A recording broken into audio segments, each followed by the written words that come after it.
Я, друзья, вас всех приветствую. Меня зовут Егор. Вы на канале Егор Копысов. Приглашаю вас в землянку. Будем начинать. Будем сегодня доделывать откидной столик и шкафчик. Всем приятного просмотра. Не забывайте подписываться. Заходите в телеграм-канал. Начинаем. Начало февраля продолжает удивлять. Температура воздуха около 0 градусов. Сырой снег весь упал с деревьев. Ехать на снегоходе в такую погоду еще можно. Мой путь идет в землянку.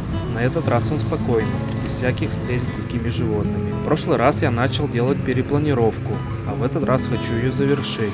И землянка после этого должна полностью преобразиться.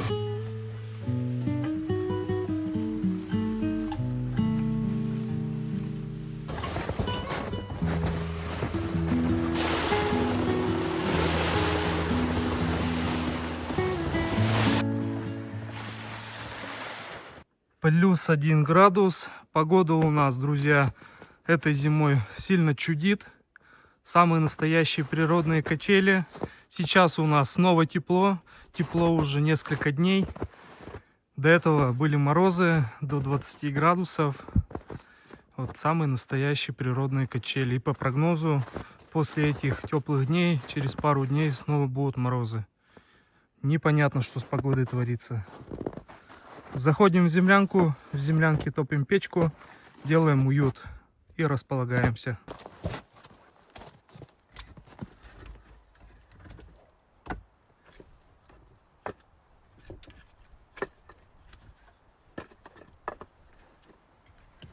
А в землянке у нас 0 градусов, практически как на улице. Все сухо, и не только на окнах, и на трубе.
В землянке уже стало более-менее тепло, печка разошлась, печка нагоняет тепло. Буду начинать я работать, начну со стола, решил делать так. Сперва делаю стол, а позже буду делать ящик. Еще схожу буквально на полчасика, напилю досок. Нужно мне будет минимум 4 доски, если получится 5, а то и более. Ящик пока какой будет, не знаю, будет ли он с полочкой, может быть без полочки. В принципе, здесь место есть. Основное здесь будет находиться вот в этом шкафчике, а здесь будет у меня утварь, там кружки, ложки, сахар, там, ну вот такое вот для готовки. А здесь будут уже бытовые у нас принадлежности, поэтому возможно будет и без полочки простой ящик.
Сегодня у нас на улице не холодно. Землянку вот я дотопил до 20 градусов и уже чувствую, что мне очень душно здесь. Поэтому печку топить сегодня днем не буду.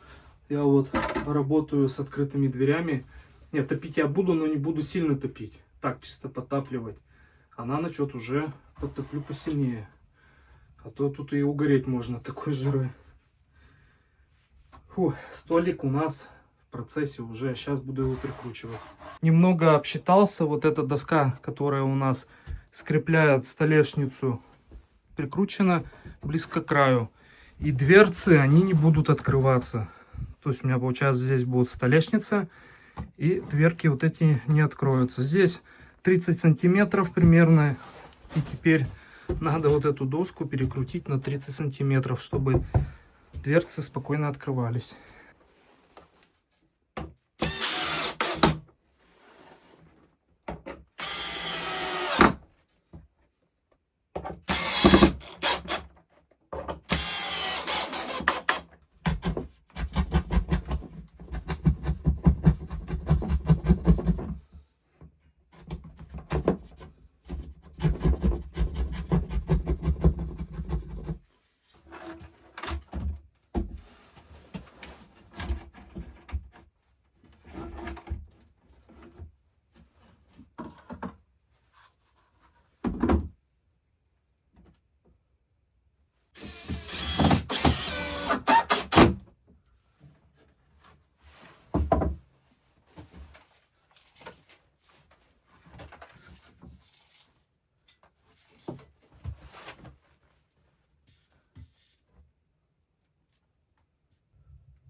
Ну что, стол-то готов. Столешница стоит ровно. Итак, использовал старую ножку. Пришлось нарастить ее всего лишь на 1,5 сантиметра. И все ровненько. Вот, столешница. С собой не взял шлифмашинку. Зашлифую это в следующий раз. Обжигать, кстати говоря, не буду. Будет вот как и есть, в таких цветах. Естественных светлых цветах. Но зашлифовать надо будет, чтобы не было вот этой шероховатости, заусенец, все было красивенько. Сучки на столе придают антураж, какую-то своеобразную красоту этому столу. Все очень гармонично. Осталось мне сделать шкаф. Шкаф буду делать все-таки маленький, решил. Не буду делать двухэтажный, вот как был раньше, а будет всего маленький шкафчик. Там будут кружки, ложки, сахар, ну и тому подобное. Чисто так, для быстрого доступа. Прибыл я на свое старое место. Здесь еще есть небольшой кусок дерева. Вот отпилил чуть больше метра. Тут же у меня есть тюлечки. На них же сейчас буду вот этот кусок бревна, который сейчас отпилил, буду устанавливать, закреплять и буду пилить досочку.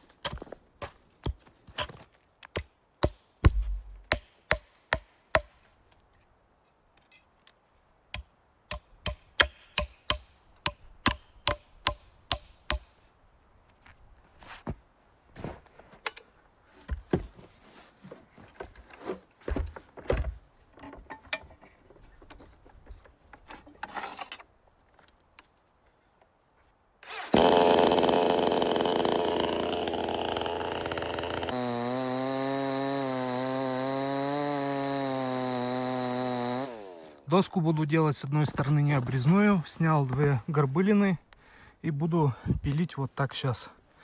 Вот бревно зафиксировал. Специально делаю необрезную, потому что, возможно, нужно будет ее подгонять. Чтобы не делать это 2 раза, чтобы времени много не занимать, будет необрезная. Потом по месту буду подгонять.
Первый чай на столе.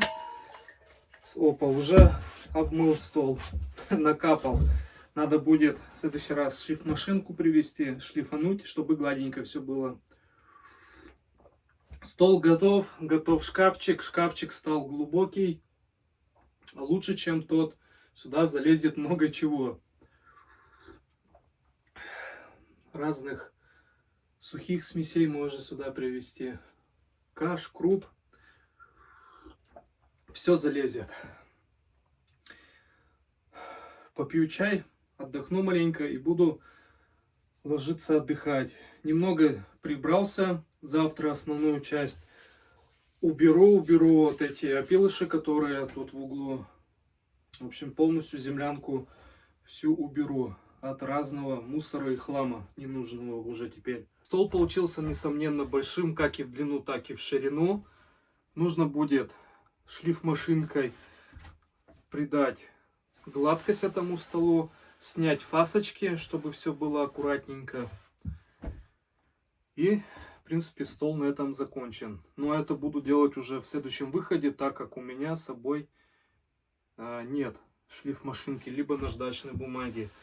Теперь из-за шкафчика нужно будет перекрутить саморезы для топориков, которые у меня находятся на стене, которые придают здесь небольшой интерьер в этой землянке.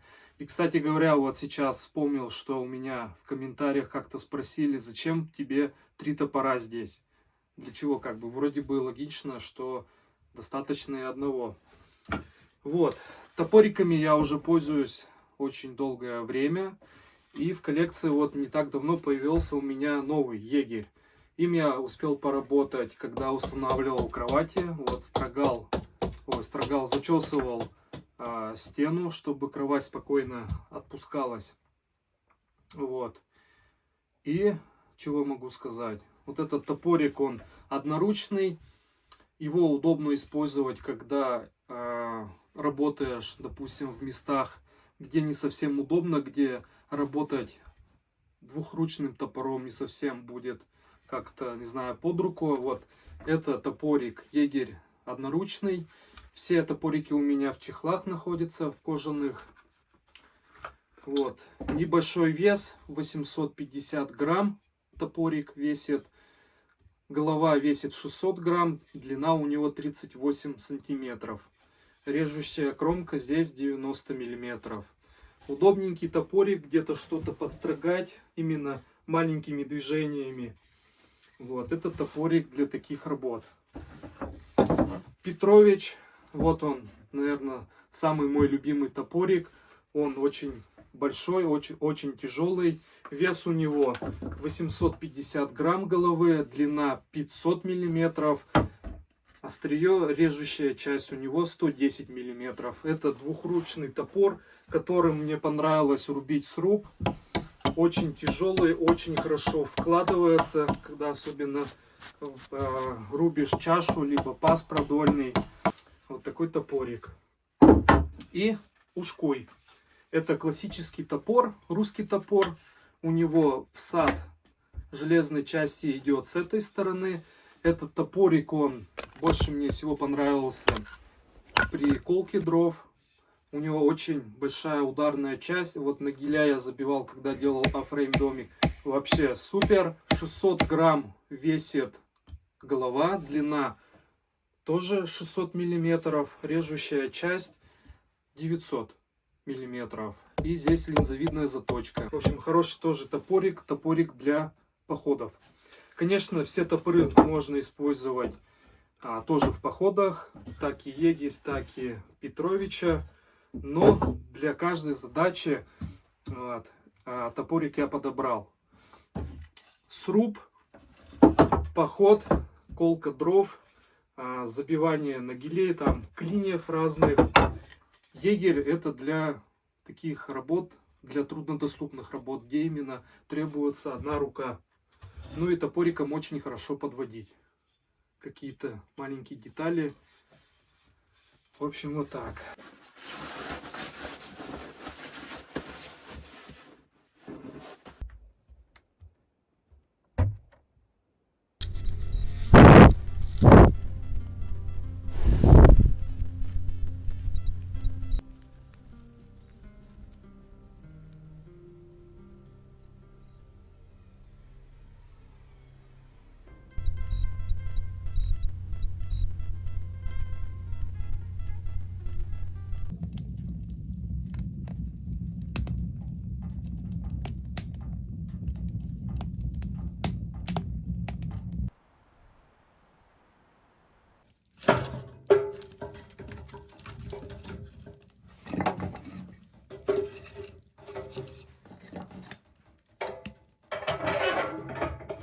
Заканчиваю дела, которые остались. Прибраться надо. Какие-то коротыши распилить. Это все на дрова. Часть убрать. И сделать полный порядок.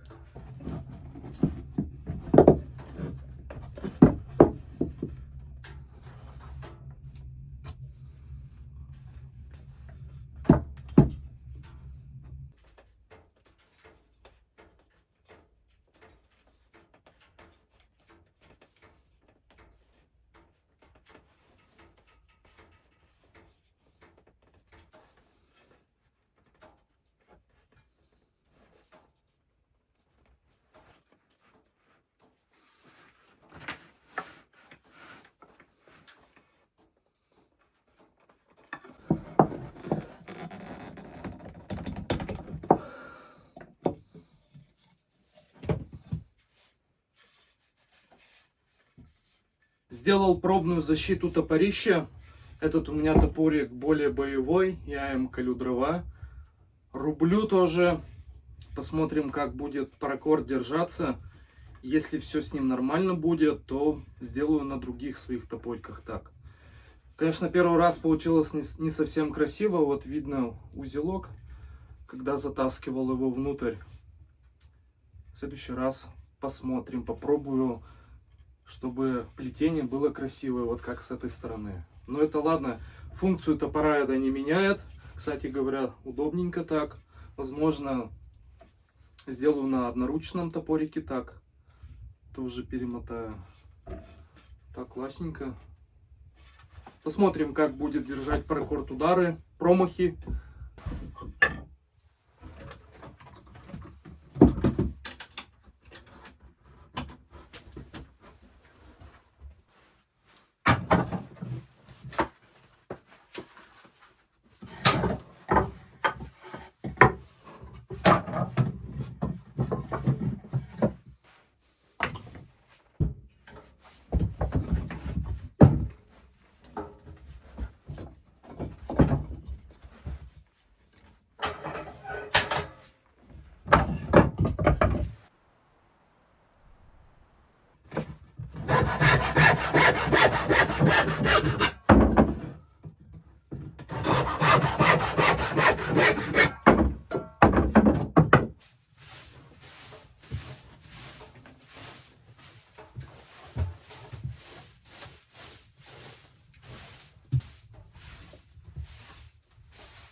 Был один комментарий от моего зрителя, посоветовал он мне кровати перекрутить. Именно в сложенном состоянии, чтобы кровать прилегала не сильно плотно к стене, а маленечко с зазором. Сейчас вот эти крючки я перекручу, и кровати маленечко у меня будут под углом. Это будет большим плюсом, чтобы землянка проветривалась и чтобы стена не плесневела, когда будет кровать в сложенном состоянии. Поэтому беру шуруповерт и перекручиваю. Спасибо за совет.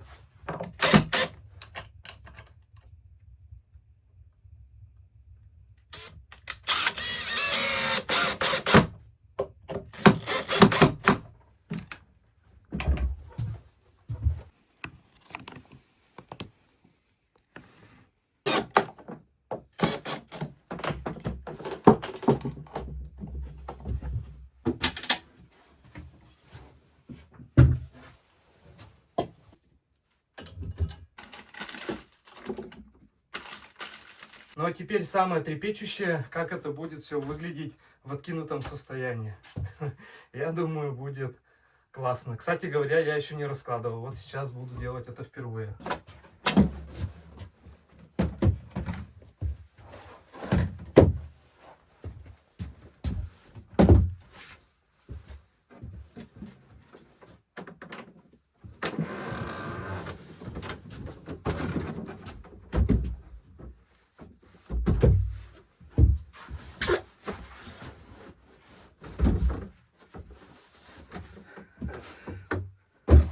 Теперь вот так вот выглядит все внутри. Вот. Камера, к сожалению, наверное, не передаст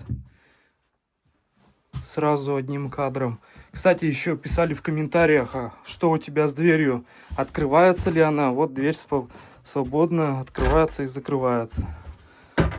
Так что все нормально. Стол еще, крючок маленько не притерся. Я думаю, еще пару раз и будет открываться свободно. Вот такая картина. Здесь нужно будет что-нибудь вот прибить, может быть фольгу, чтобы кровать сильно не нагревалась. Но, кстати говоря, вот за счет этих конвекторов жар идет от печки не слишком такой, как без них, так скажем. Вот, но все же надо будет что-то сюда предусмотреть. Может быть, фольгу, наверное, прибить. Оставлю небольшой запасик дров на следующий раз.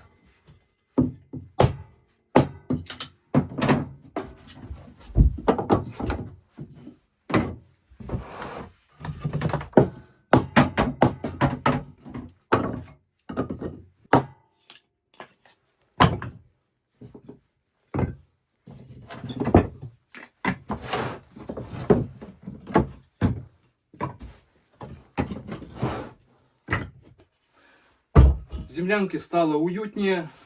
Сразу скажу, что место прибавилось. Все-таки при маленьком помещении, если сделать планировку грамотно, то полезная площадь нисколько не уменьшится.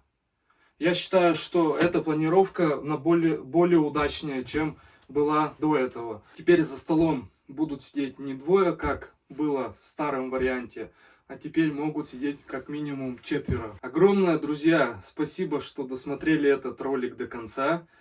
Я попрошу вас поддержать это видео лайком обязательно. Комментируйте, комментарий продвигает это видео. Можете написать небольшой комментарий. Я думаю, это пойдет в пользу. Делитесь этим видео. Ну и увидимся с вами в следующем ролике. Всем пока. Подписывайтесь в Telegram.